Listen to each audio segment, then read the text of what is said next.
So what I've done here is I've cut out a strip, well, 2 strips of fabric on the bias or on the diagonal, so it has a bit of stretch to it, and this is what I'll use for the facing for the neckline. I've also cut out strips of fabric on the bias for the cuffs. I was thinking about doing the rectangle gathered cuff thing that goes over the upper part of the hand, like in the picture I showed, but then honestly I'm really lazy and I always do the simplest, easiest version of things, so I'm just going to hem the cuffs by sewing on some of this bias facing. And finally I cut out these pieces, and these were cut on the straight grain of the fabric, so they're not on the bias, so they have stretch horizontally but not vertically. And this fabric I'm going to sew to the front, the center front of the dress.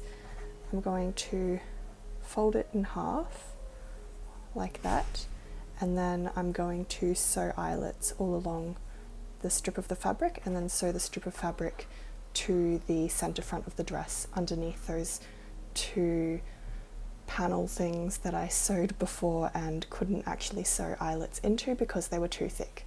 I'm going to start with the facing for the neckline first, since that's, you know, one of the, it's not the hardest part. The hardest part will be the eyelets section, but I'll start with the medium difficulty task. I'm pinning the facing right side to the right side of the neckline, and if this pin will go through, yeah, and I'm just going to pin the whole way around.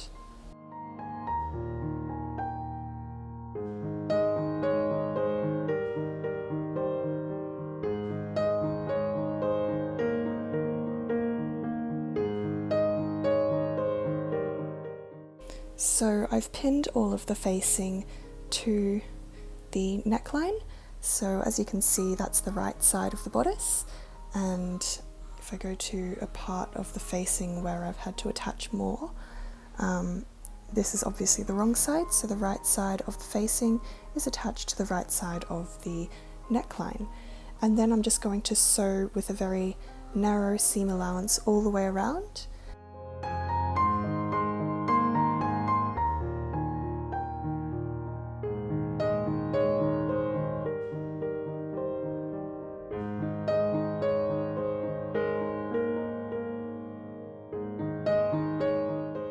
Simply put the facing in under and sew on some understitching to keep the facing hidden underneath. And yeah, that's all I'm going to do for the neckline. Yeah, first I need to clip around the curved edges so the facing lies nice and flat when it's tucked under.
The facing is now sewn all along the neckline, as well as being understitched, so that will help keep the facing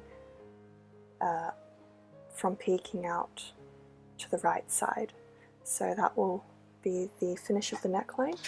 I've also clipped all along the seam just so the fabric eases more around those curves.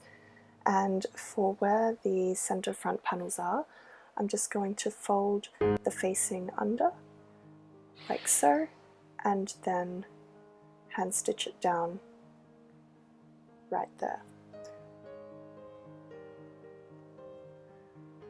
So I'm going to do that to both of the center front pieces and just finish off the facing there. And I'm also going to iron this down all along here, all along the neckline, and hopefully the facing will lie flat. There's the shoulder seam and there's the facing. So hopefully that will all lie flat. If not, I may have to run a hand stitch all along the neckline just to keep the facing tucked under, but we'll see. For now I'm just going to hand stitch this part and also on the other center front, I don't know what to call this, the center front thing, the center front eyelet panel.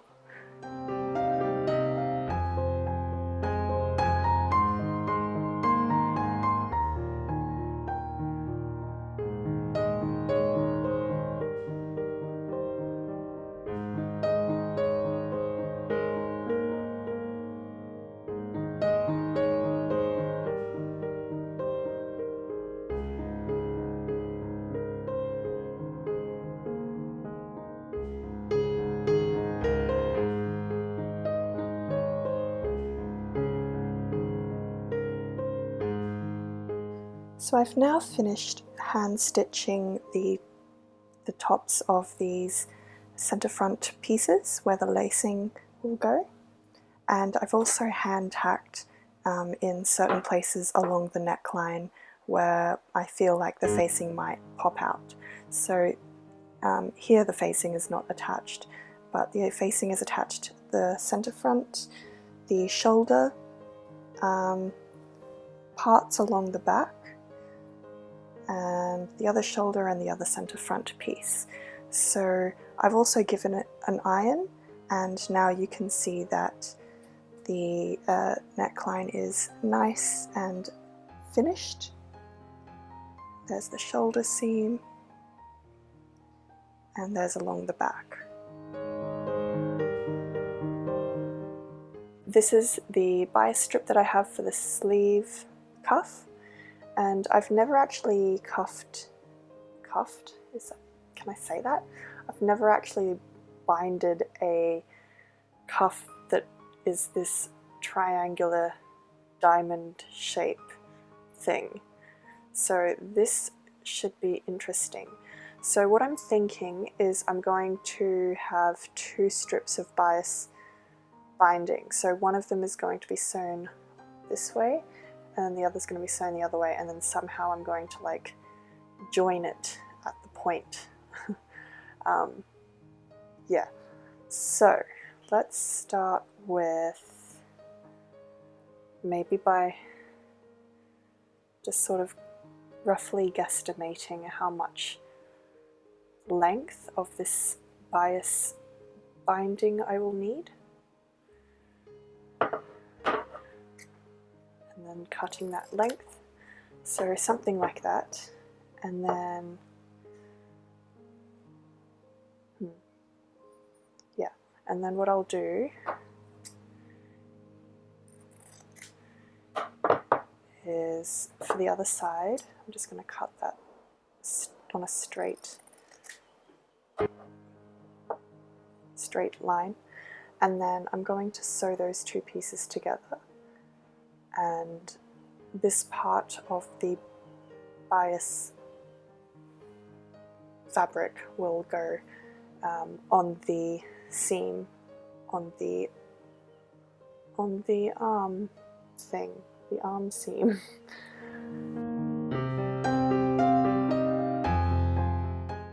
So what I'm doing next is finding where the arm seam is and lining up the seam of the bias binding to that,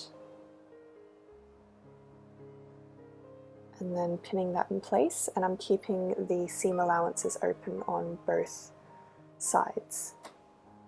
And then I'm just going to start pinning around the cuff, and I'm going to stop when I get to the point. So about there is where I want to stop.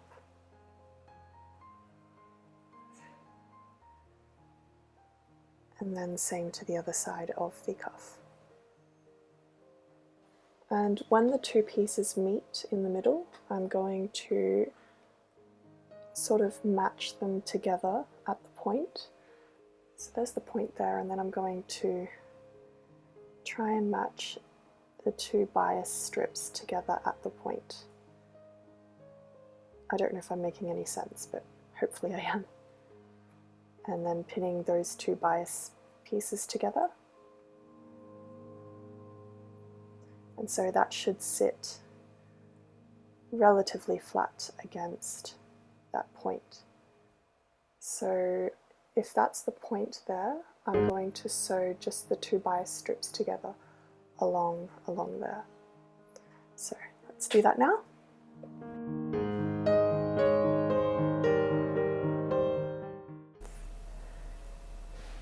Well, a bit over a month, we're well into February now.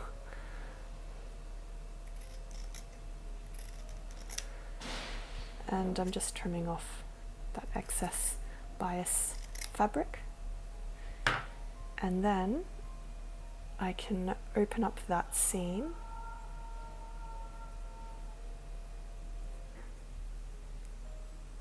so the cuff is actually very narrow, like very small, so this is going to be a little bit fiddly, but I'll manage.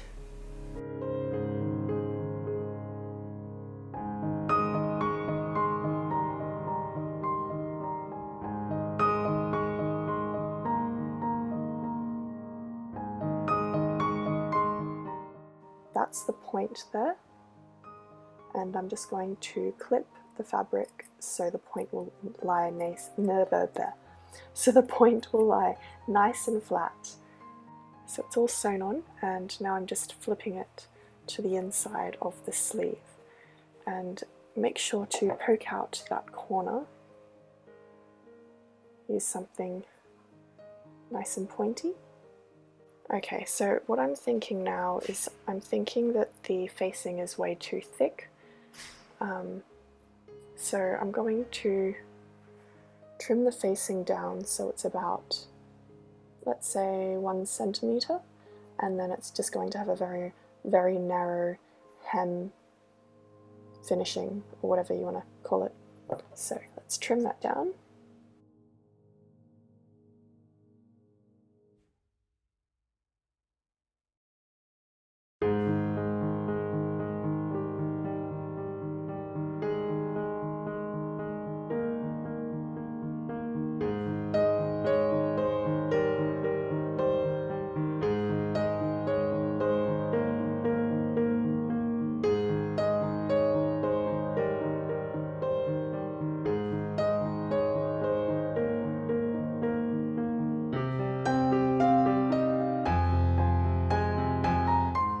Pinned into place on one of the cuffs, and what you could do, let me see if this is still on camera, yeah, so what you could do is just machine stitch, top stitch all along the edge of the cuff.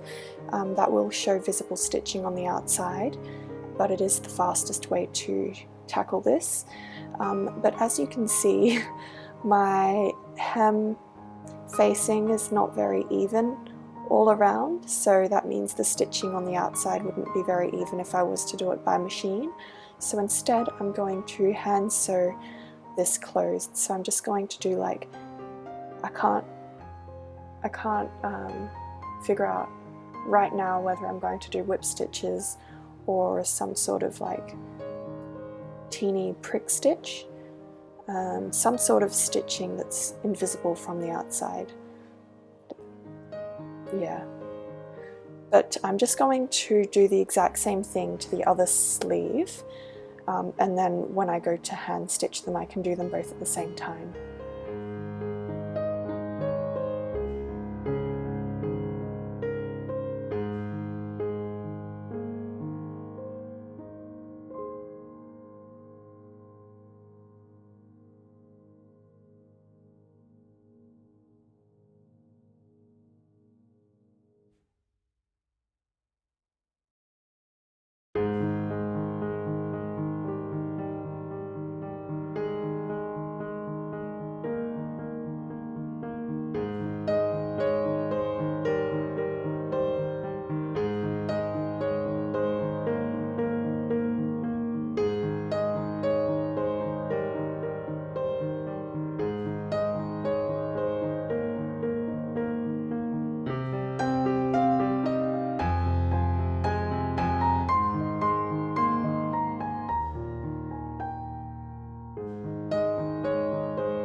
So here's what the neckline looks like now with the facing on the inside, and I did put tack stitches on the shoulder and on the back as well, but here, just here, the facing seems to want to pop out just a little bit, and that's on both sides. So what I might do is just tack down the facing on both of these edges here. And then for the cuffs, for the cuffs, they're pretty good. The stitching is pretty much invisible from the outside, and then on the inside it's pretty rough. Didn't really take too much care with that, but that's okay. They look okay. I mean, I would have liked to have done some trim and have it extend over the upper part of the hand a bit more, but maybe next time.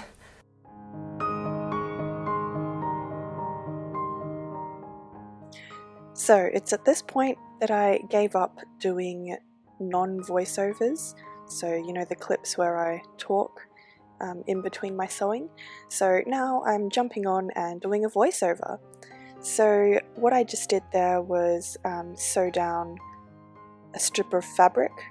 Well, there's 2 strips of fabric here now, and these are the new panels for the eyelets, and I'm just eyeballing where the eyelets will go in a zigzag motion with my chalk right now. And yeah, so essentially this is only 2 layers of the cotton broadcloth fabric, so it won't be as thick as before, because before there was like 4 layers of fabric and it was way too thick to sew eyelets into.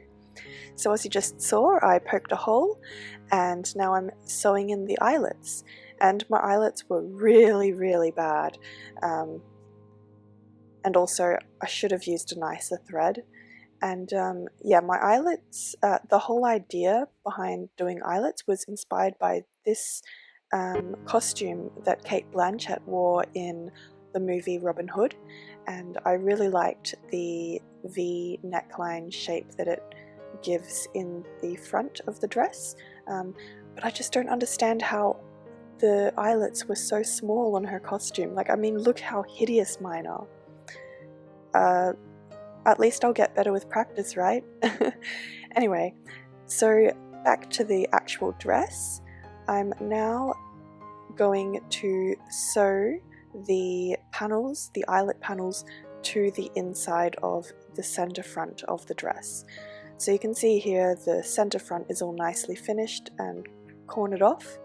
So from the outside it looks nice and neat. Now to attach this monstrosity to the center front, and I'm starting with the clean edge that's been sewn off at the top, and then pinning everything down. And I try and keep this yucky looking panel a little bit hidden, so hopefully it won't be seen when the dress is worn and completely laced up, or even when the laces are showing. All of the eyelets should be hidden behind the center front panel. So that's one side pinned, and now to pin the other side. So same thing, starting at the top with the nice clean finished edge, and then pinning the whole way down.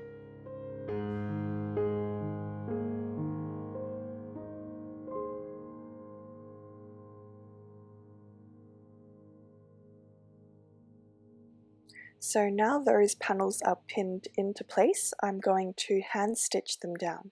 Now the reason for using hand stitching rather than by machine is because I don't want any more ugly visible stitching on the front of the dress. I mean, it already looks quite bad, and this is my way of fixing my mistakes, and I don't want to make it any worse than it already is. If anything, I want to try and make everything as seamless as possible. So using tiny back stitches, and on the inside it looks awful, but from the outside it looks relatively neat. And you can see that the panel is quite hidden underneath the center front pieces, so no one will see how awful my eyelets are.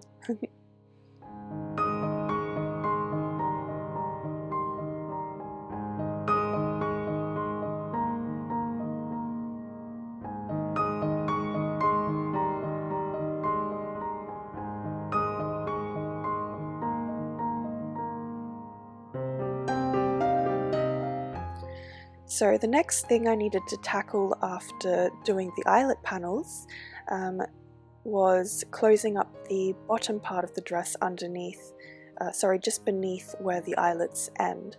So for this I did this, as you can see, whatever this is, I don't know how to describe it. It's sort of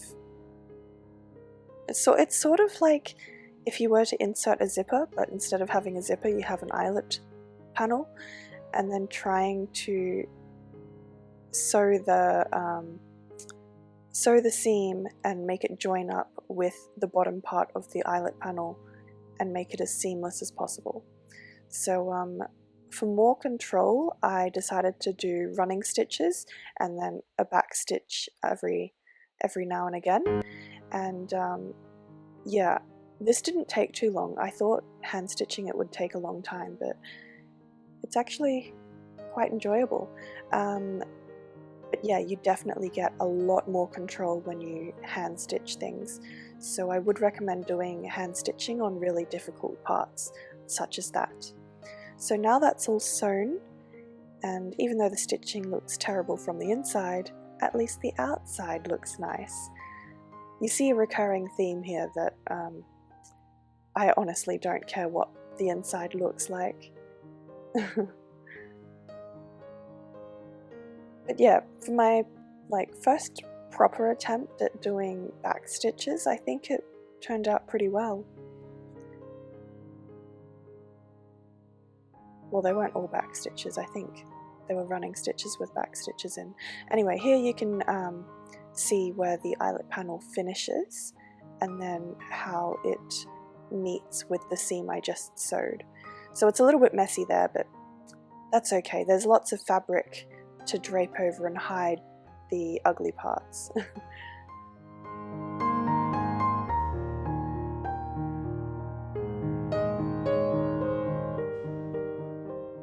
See, look, it's all nice and neat from the outside. Well, in my opinion, it's neat. It's neat for me. I'm a pretty messy sort of person when it comes to sewing. I do a very rough job. And you can see the eyelet there that didn't work out. And yeah, I'm just showing here the eyelet panels and how they're hidden beneath.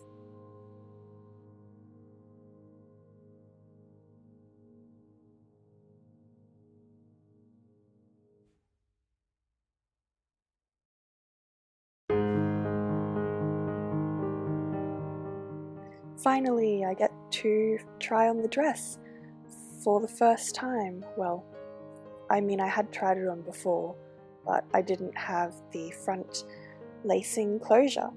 So what I'm using here is some cord. It's like some sort of, I don't know, you find it in the trim section at the fabric store, but it's this really ugly green, and it was the only thing they had that was the right size, and well, it's not exactly the right color, but it's green. So yeah, I really don't like it, which is why I want the lacing to be hidden. Anyway, what you just saw me doing there was attaching a thread roll, I don't know what to call it, to the bottom of my measuring tape so I could try this method of hemming, which I made up myself. So I basically like marked the hem by whether or not the roll of the thread was touching the ground and then pinning along my waist. And now I'm just using those markings from the waist and then measuring down and marking with chalk where I need to cut the fabric. Guys, don't do this. The hem ended up being way too short, so that was another big mistake on this dress. This dress was just full of mistakes, but that's okay. So I'm cutting the bottom of the skirt to level out the hem and make it the right length, or so I thought. So you can see it's too short. It's too short, so I ended up having to go to the fabric store and picking up some more of the fabric, and I cut out these panels, these long strips of fabric, and then pieced them all together so I would have like, it was probably 5 or 6 meters of it or something ridiculous. And yeah, you can see it all there. And then I basically just sewed this to the bottom of the dress to make it longer. The things I do.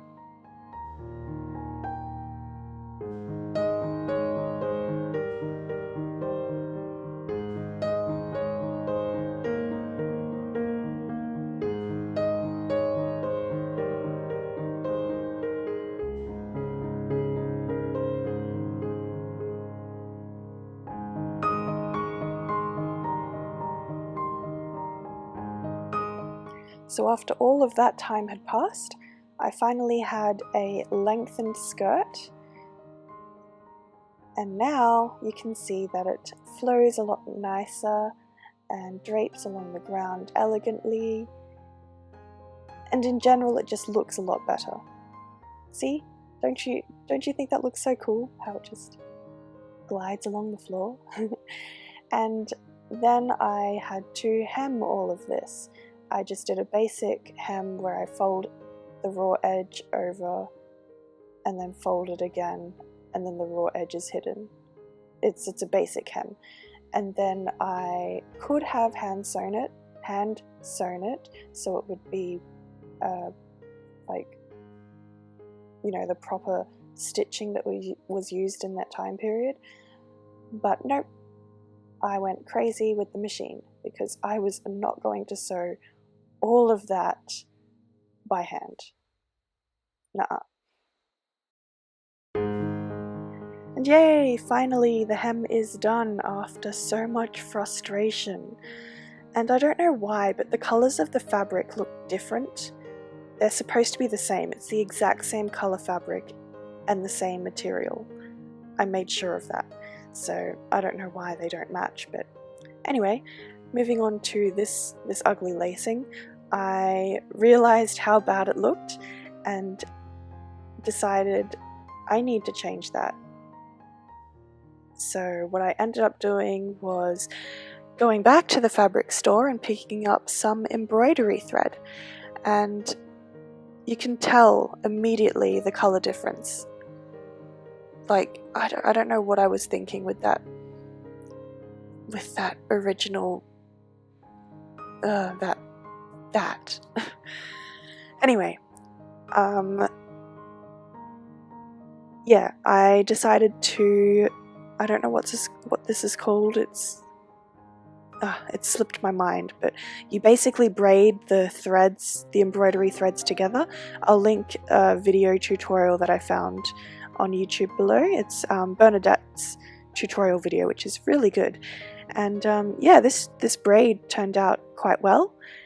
And because I didn't have enough embroidery thread to go the whole way, well, maybe I did, but I was too lazy to take out the old green lacing completely, so I left the bottom part with the that disgusting looking green lacing, especially because that bottom part was always going to be hidden anyway.